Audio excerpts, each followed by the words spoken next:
everyone. Myself, Dr. Roma Ghai, Associate Professor from Kite School of Pharmacy, Kite Group of Institutions, Ghaziabad, would like to tell you about the expiry reporting and post-approval expiry reporting, and this is a part of your syllabus Pharmacovigilance BP 805 ET. So basically, this expedited reporting, right? Now, ICH E2A guidelines. In last video, we have seen there were different ICH guidelines. We have efficacy guidelines, we have safety guidelines, right? We have quality guidelines, and we have multidisciplinary guidelines. So that we have seen it in last video, right? Now basically this ICH E2A guidelines, in this efficacy guidelines are there, right? So efficacy ICH E2A guidelines, they are adopted at ICH step 4 in 1994. It deals with the expedited reporting of cases of serious, unexpected, adverse drug reactions. So simply we say it's serious, unexpected, adverse drug reactions, right? We have serious, unexpected, adverse drug reactions. So serious, these particular ADRs की reporting की जाती है बहुत जल्दी, expedited मतलब काफ़ी जल्दी reporting की जाती है, और इसकी गाइडलाइंस कौन दे रहा है? ICH E2A गाइडलाइंस, ठीक है। और बेसिकली ये पर्टिकुलर क्या कर रहा है? It is not only taking, please note this thing, that it is taking considering the ADRs not only occurring in clinical trials but also which is happening in the post authorization environment, that is when the drug is marketed in the market. So please remember, expedited reporting, जो अगर कोई adverse event किसी drug की वजह से हुआ clinical trials में, वो भी expedited reporting होगी, उसकी भी reporting होगी, और जब ये drug market में आ गया है तो इसकी रिपोर्टिंग भी जब जल्दी होगी, एक्सपायर्ड रिपोर्टिंग होगी। तो इसकी गाइडलाइंस कौन दे रहा है? ICH E2A। Now ICH E2A guidelines are based on the CIOMS 1 guidelines and CIOM 2 reports. What is a CIOMS? CIOMS एक basically non profit international organisation है जो बेसिकली पब्लिक हेल्थ के लिए काम करता है, ठीक है। CIOMS 1 क्या है? Council for International Organization of Medical Sciences, right. और तो इन जो गाइडलाइंस है that is based on CIOMS 1 and CIOM 2 reports for marketed medicinal products. अब स्टूडेंट्स बहुत इंपॉर्टेंट है कि E2A गाइडलाइंस करता क्या है? It ensures uniform good clinical practice standards in drug development stage. Number 1, it basically ensures uniform good clinical practice standards. Number 2, development of standard definition terminology for key aspects of clinical study reporting. Number 3, for appropriate mechanism for handling the expedited reporting in the investigational phase. तो ये तीनों चीज़ें ये ensure करता है। Students ये जो चीज़ मैं दिखा रही हूँ ये स्नैपशॉट है। अगर आप ICH गाइडलाइंस में जाते हैं, ICH गाइडलाइंस में आप ICH E2A टाइप करते हैं तो इस तरह का अडॉप्टेड गाइडलाइन आपको मिलेगा। अब हम समझ लेते हैं कि ये सीरियस एडवर्स इवेंट रिएक्शंस क्या हैं या एडवर्स इवेंट क्या है। Adverse event or adverse experience is any untoward medical occurrence in a patient or clinical investigation subject, comma है यहाँ, administered a pharmaceutical product which does not necessarily have a causal relationship with this treatment. ये adverse event तो मैं बहुत बार बता चुकी हूँ, लेकिन फिर से दोबारा बता रही हूँ कि ज़रूरी नहीं है कि ड्रग का रिलेशनशिप हो उस एडवर्स इवेंट के साथ, उसको हम एडवर्स इवेंट बोलते हैं। ADR in the pre-approval clinical experience, all noxious means bad, which we do not want, unintended response जो हम नहीं चाहते, ठीक है। किस तरह के responses? Unintended responses to a medicinal product related to any dose, that should be considered as ADR.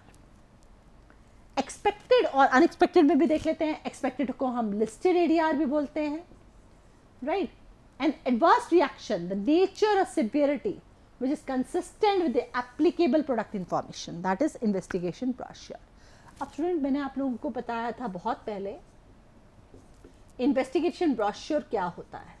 Investigation brochure के अंदर जब तक ड्रग मार्केट में नहीं आया है उसका जितना भी क्लिनिकल और नॉन क्लिनिकल इंफॉर्मेशन है, जितनी भी, वो सारी होती है आपकी इन्वेस्टिगेशन ब्रोश्योर में। तो अगर वो एडवर्स रिएक्शन उसकी सिविरिटी बेसिकली बताई गई है उस पर्टिकुलर इन्वेस्टिगेशन ब्रोश्योर में, तो हम बोलेंगे that ADR is expected.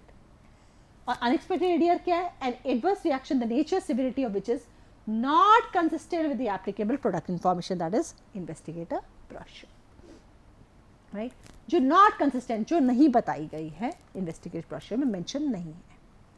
Serious adverse event reaction समझ लेते हैं।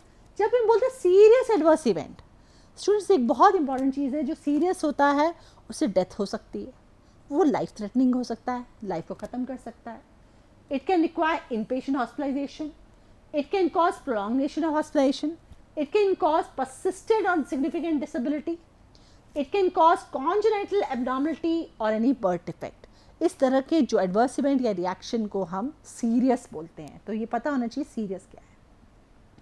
अब हमारा पर्पस क्या एक्सपायरी रिपोर्टिंग का? हम क्यों एक्सपायरी रिपोर्टिंग के लिए बोलते हैं? It is to make the regulators, investigators, other appropriate persons to be aware of new important information on serious reactions।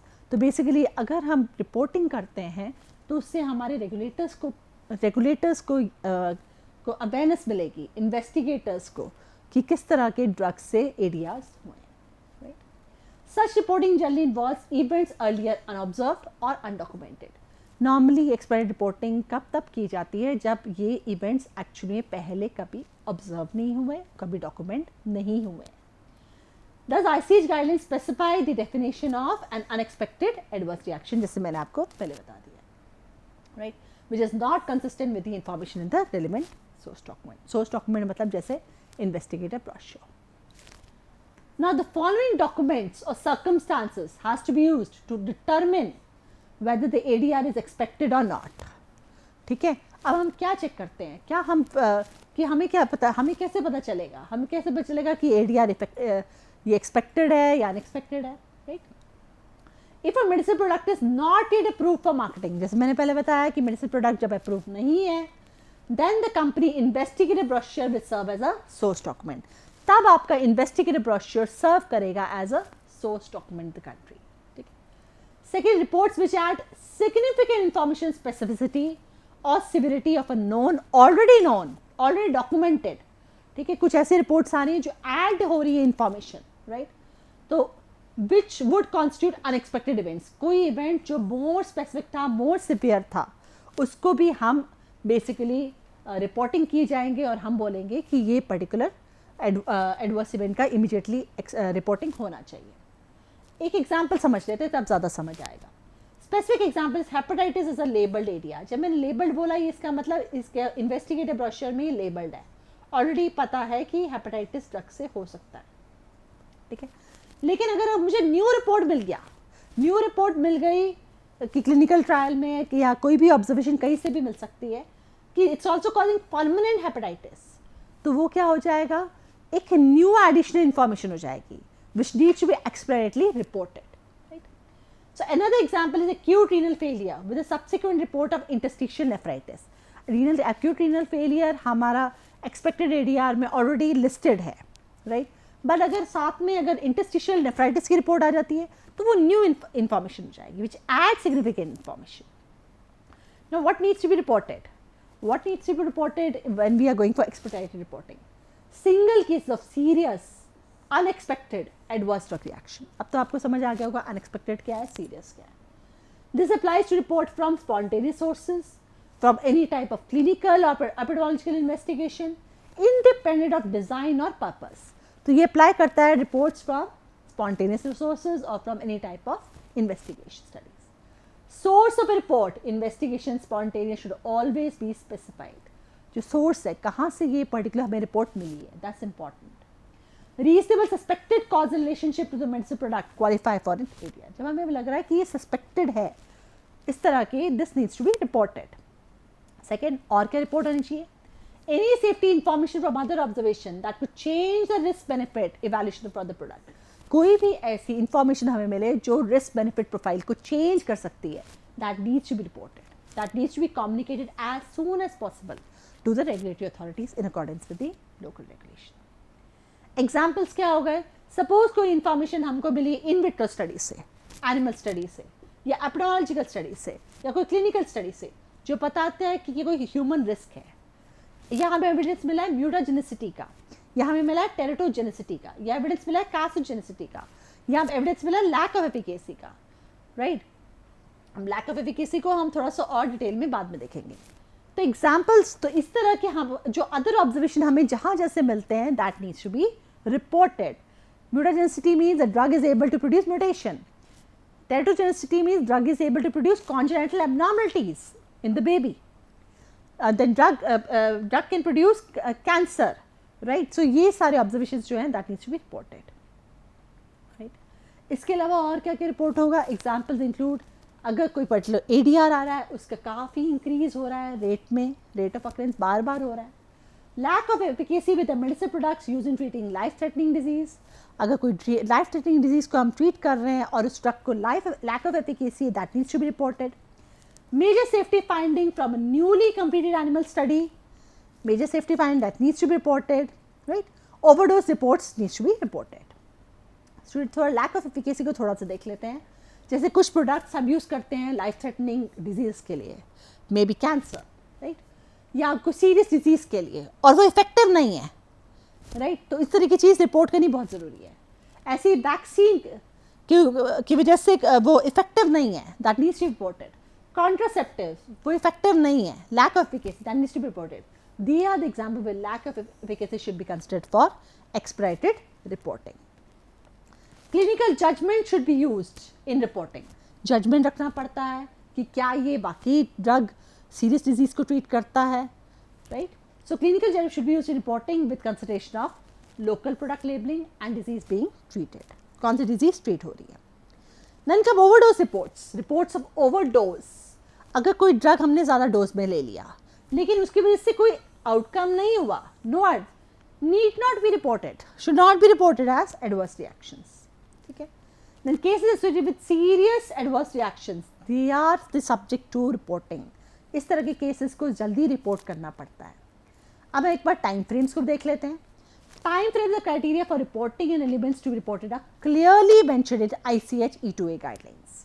अब रिपोर्टिंग टाइम फ्रेम्स, हमें कोई पर्टिकुलर किसी के साथ कोई हादसा हुआ, एडवर्स इवेंट हो गया ड्रग का, मे बी क्लिनिकल ट्रायल में हो गया, राइट. तो ICH E2A बताता है कि हमें रिपोर्ट करना है. कब रिपोर्ट करना है? Let's see. if there is fatal, life threatening, unexpected ADR. Fatal means it can cause death or it has caused death. It is challenging life. So these needs to be qualified for very rapid reporting. What do you mean by very rapid reporting? That means the regulatory agency should be notified immediately, either by telephone, fax, or in writing as soon as possible, but not later than 7 calendar days. तो 7 days के अंदर कोई भी fatal reactions, अगर कोई fatal reactions आए 7 days के अंदर रिपोर्ट होते चाहिए. Why we say calendar days? Because we don't count. Basically हम क्या करते हैं, suppose ये हुआ, let's take Monday को कोई इवेंट हुआ, तो Monday, Tuesday, Wednesday, Thursday, Friday, Saturday, 1 2 3 4 5 6 Sunday. ये नहीं कि संडे हॉलीडे है, Sunday it has to be reported. Before Sunday it has to be reported, right. As soon as the sponsor comes to know about it, right, and followed by a complete report within 8 additional calendar days. This report should include assessment of the importance and implications of findings, कि क्यों ये findings important है और कोई previous experience ऐसा हुआ है इस ड्रग से. अब ये तो था रिपोर्टिंग फ्रेम 7 days का फैटल के लिए. अब all the serious unexpected ideas, वो कब रिपोर्ट करना होता है? Let's see. which are the serious unexpected ideas which are not fatal, not life threatening, must be filed as soon as possible, not later than 15 calendar days after first knowledge by sponsor. जैसे sponsor को पता चले कि कोई particular clinical trial, उसकी drug की वजह से कोई एडवर्स इवेंट हुआ है और वो भी सीरियस अनएक्सपेक्टेड हुआ है, तो not later than 15 calendar days it needs to be reported. So time frames for other types of serious reports, they can vary among countries. US में अलग रिपोर्ट हो सकता है, यूरोप में अलग हो सकता है, UK में अलग हो सकता है. तो regularly reporting time clock start कब होती है? ये टाइम क्लॉक स्टार्ट होती है जैसे ही एक केस रिपोर्ट हमें मिलता है, जैसे ही जो मैन्युफैक्चर ऑथराइजेशन होल्डर एक केस रिपोर्ट सबमिट करता है, उस केस रिपोर्ट का हम डे 0 बोल देते हैं. So regulatory reporting time clock is considered to be start on the date when any personal means any person who is working with the sponsor receives a case report that fulfills minimum criteria, तो उसको within 7 days उसको reporting करना ज़रूरी है, और वो कौन सा हो जाएगा, डे 0 है जब रिपोर्ट मिली है. When additional medically relevant information received for a previously reported case के लिए और additional information मिली है, ठीक है. So reporting time clock is then considered to begin again for submission of the follow up. कि follow up report का भी information देना ज़रूरी है, ठीक है.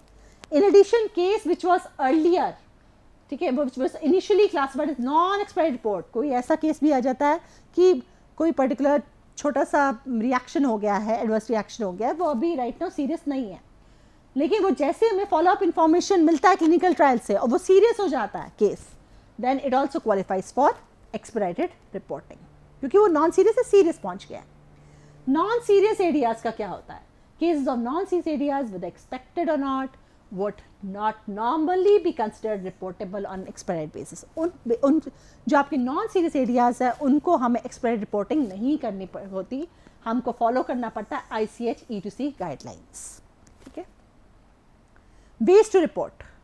COMS 1 is the best way, has been widely accepted standard for expedited adverse event reporting, right. अब हमें स्पेशली रिपोर्टिंग के टाइम पे we have to manage the blind therapy cases. Students, blinding का मतलब क्या है? When sponsor investigator are blinded means they do not know what drug is given to the patient. When sponsor investigator are blinded to individual patient treatment, we call it double blind study. Okay. Then occurrence of serious event requires a decision of whether we should break the code or not. ठीक है, मैं इसको इस तरह से simple तरीके से समझाऊंगी कि सपोज मैं क्लिनिकल ट्रायल में इन्वॉल्व हूँ, राइट. तो मुझे जो ड्रग दिया जाएगा वो एक कोड फॉर्म में दिया जाएगा, मुझे नहीं बताया जाएगा कि मुझे कौन सा ड्रग मिल रहा है, ठीक है. लेकिन अगर मेरे साथ कुछ हादसा हो गया तो ये डिसाइड करना पड़ेगा कि वेदर ये कोड ब्रेक करना है नहीं करना, क्या ये पेशेंट को बताना है नहीं बताना कि कौन सा मेडिसिन ली जा रही है. So it's recommended that blind be broken only for that specific patients. तो सपोज मेरे साथ हुआ है तो that blind must be broken for me, ठीक है, बाय द स्पॉन्सर, ठीक है, even if the investigator has not broken the blind. Then issues with reactions associated with active comparator. कभी कभी क्या होता है कि आपके दूसरे ग्रुप में एक ग्रुप होता है आपका ट्रीटमेंट ग्रुप, दूसरा होता है कंट्रोल ग्रुप को हम एक्टिव ड्रग भी दे सकते हैं और प्लासिबो दे सकते हैं, उसकी वजह से रिएक्शंस हुए हैं. तब स्पॉन्सर को क्या करना पड़ता है, sponsor should report these events to the manufacturer of the active control और placebo. The sponsor must report, जो एक्टिव कंट्रोल का मैन्युफैक्चरर उसको रिपोर्ट करना पड़ता है, और events associated with placebo will usually not satisfy the criteria for an ADR and therefore expedited reporting. Please remember, placebo क्या है, placebo है कोई भी ऐसी चीज़ जैसे कि जिसमें एक्टिव इंग्रेडिएंट नहीं है, ठीक है. तो placebo कोई पर्टिकुलर मैन्युफैक्चरर नहीं बनाता है, placebo की कोई ADR रिपोर्ट्स नहीं होती हैं, राइट. तो स्पॉन्सर किसके लिए रिपोर्ट भेजता है, अगर एक्टिव कंपैरेटर की वजह से एडीआरस हो. पोस्ट रिवेंस, serious adverse event that are occurred after patient completed clinical study. कोई भी सीरियस एडवर्स इवेंट अगर हो गया पेशेंट के साथ और वो पेशेंट स्टडी कंप्लीट कर चुका है, उसके बाद भी हो गया, that also needs to be regarded for expedited reporting. What is the minimum criteria for reporting? Minimum criteria for reporting information for final description and evaluation may not be available. Students, please remember कि हो सकता है हमारे पास सारी information पहले नहीं हो. जो रिपोर्ट को सपोज क्लिनिकल ट्रायल में कुछ हो गया है, हमारे पास हो सकता है पूरी इन्फॉर्मेशन नहीं हो, तो लेकिन मिनिमम क्राइटेरिया कितना होना चाहिए रिपोर्टिंग के लिए? For regulatory purpose we need identifiable reporting source, we need identifiable patient, we need an ADR, an event which is identified as serious. We need a ADR which is unexpected and for which we know that there can be suspected causal relationship, and we need to know the suspect medicinal product. तो ये चार चीज़ें अगर नहीं होंगी तो इसका मतलब रिपोर्ट आपकी कंप्लीट नहीं है. So lack of any of these 4 elements means case is considered incomplete. Then we have to go for collection, we have to go for follow-up to get the data. So key data elements for inclusion in expedited reported. Students, ये सारी इसकी foundation किस में है, COMS form में है, right. WHO international drug monitoring centre की जो फॉर्म है, रेगुलेटरी अथॉरिटी फॉर्म्स पे हैं, सारा उसका फाउंडेशन है, ठीक है. तो basically key data elements minimum information required for experiment reporting are, as I told you in earlier case, patient की इंफॉर्मेशन होनी चाहिए, पेशेंट का नाम, पेशेंट आइडेंटिफाई होना चाहिए, name of the medicinal product होना चाहिए, ठीक है, रिपोर्टिंग सोर्स, रिपोर्ट कहाँ से आई है, क्या आउटकम है, राइट. तो क्या क्या अटेम्प्ट्स हमें करने हैं to obtain follow-up information. First of all, we need to know patient details. We need to know suspected medicinal product details. We need to know whether the patient is taking other treatment. We need to know details of suspected adverse drug reaction. We need to know the sponsor details, administrative and sponsor company details. Patient details में हम क्या लेते हैं? Initials लेते हैं. कभी भी जैसे मैं patient हूँ तो मेरा नाम है रोमा घई, तो पूरा नाम नहीं लिखा जाएगा. RG will be ना initial, right? Initial name और surname का first alphabet. Other element identifier, कोई रजिस्ट्रेशन इन्वेस्टिगेशन नंबर दिया गया है, gender male female, age, date of birth, height, weight, क्योंकि केस को रिपोर्ट करना है. जब रिपोर्ट हम कैसे करेंगे, पेशेंट डिटेल्स नहीं जानेंगे तो हम रिपोर्टिंग कैसे होगी. सस्पेक्टेड मेडिसिन प्रोडक्ट, क्या ब्रांड नेम है, क्या उसका नॉन प्रोप्राइटरी नेम है जिसको हम जेनरिक नेम बोलते हैं, batch number, indication for which that drug was prescribed और टेस्टेड, क्या डोसेज फॉर्म है, क्या स्ट्रेंथ है, डेली डोज कितनी बार दिया गया, route of administration, starting date, time of day, stopping date, ठीक है, स्टॉपिंग डेट एंड ड्यूरेशन. तो ये सारा सस्पेक्टेड मेडिसिन प्रोडक्ट का इंफॉर्मेशन. अगर कोई दूसरी साथ में दवाई लिए जा रही है उसको हम कॉन्कोमिडेंट बोलते हैं. For concomitant medicine product, it could include non prescription drug, it could include OTC product, it could include any other therapy, तो उसकी भी डिटेल्स होनी ज़रूरी है. Details of suspected ADRs, full description reaction. अगर कोई पर्टिकुलर केस हुआ है, कोई पर्टिकुलर एडवर्स इवेंट हुआ है जो हमें रिपोर्ट करना है, तो उसकी डिटेल्स होनी बहुत ज़रूरी है. Full description of reaction including body size, severity as well as criteria for regarding the report as serious. We must know whether the report is serious और not. As I told you what is the criteria for making it for basically you can coining it to be serious. So in addition to description of the reported signs and symptoms, wherever possible, it should be diagnosis for the reaction must be there. When the reaction started, start date and time of onset, stop date and duration of reaction, de-challenge information, whether when we stop the drug, क्या वो patient का adverse event ठीक हुआ, re-challenge information, दोबारा drug start की, क्या दोबारा से adverse event आ गया, कहाँ पर पेशेंट था, हॉस्पिटल में था, आउट पेशेंट क्लिनिक में था, होम में था, नर्सिंग होम में था, ये सारी डिटेल्स की ज़रूरत है. रिपोर्टर की डिटेल्स की ज़रूरत है, उसका नाम, एड्रेस, टेलीफोन नंबर, प्रोफेशन, फिर उसके बाद क्या आउटकम हुआ पेशेंट के साथ, ठीक है, क्या वो रिकवर हो गया और क्या उसके रिकवरी के बाद कोई छोटे छोटे कुछ और सिम्टम्स दिख रहे हैं, तो that sequel. What specific tests and what treatment may have been required and the results, क्या टेस्ट किए गए, क्या ट्रीटमेंट दिया गया. For fatal outcome, अगर पर्सन डेथ हो गई, कोई ड्रग लिया क्लिनिकल ट्रायल्स में, उससे डेथ हो गई, तो fatal outcome, what is the cause of death, comment on its possible relationship to the suspected reaction should be provided in the expiry report. Any autopsy, अगर डेथ हुई तो autopsy देनी पड़ेगी और postmortem findings देनी पड़ेगी, including the पर्टिकुलर जो particular postmortem कर रहा है उसकी क्या क्या फाइंडिंग्स हुई हैं, that needs to be reported. And any other information, क्या उसकी कोई असेसमेंट ऑफ द केस, क्या वो मेडिकल हिस्ट्री कोई इसकी एलर्जी की थी या कोई ड्रग अब्यूज़ की थी या अल्कोहल अब्यूज़ की थी या कोई फैमिली हिस्ट्री थी, तो ये सारी चीज़ें डिटेल्स एक्सपायरी रिपोर्टिंग में दी जाएगी. ठीक है, उसके अलावा स्पॉन्सर कंपनी डिटेल्स दिए जाएंगे. एक्सपायरी रिपोर्ट में सोर्स ऑफ रिपोर्ट, क्या वो स्पॉन्टेनियस रिपोर्ट थी, क्या वो क्लिनिकल इन्वेस्टिगेशन रिपोर्ट थी, फ्रॉम लिटरेचर थी, date event report which was first receive by the sponsor, कौन से कंट्री में इवेंट हुआ, type of report file to the authorities, name and address of the sponsor, telephone number, fax number of the contact person in the reporting company, identifying regulatory code, sponsor manufacture identification number, ये सारी details administrative sponsor details दी जाएंगी. तो ये सारी चीज़ें experiment reporting में की जाती हैं. So these are the references and thank you so much for your patient listening. I hope you have understood what type of reports needs to be experimentally reported. Thank you.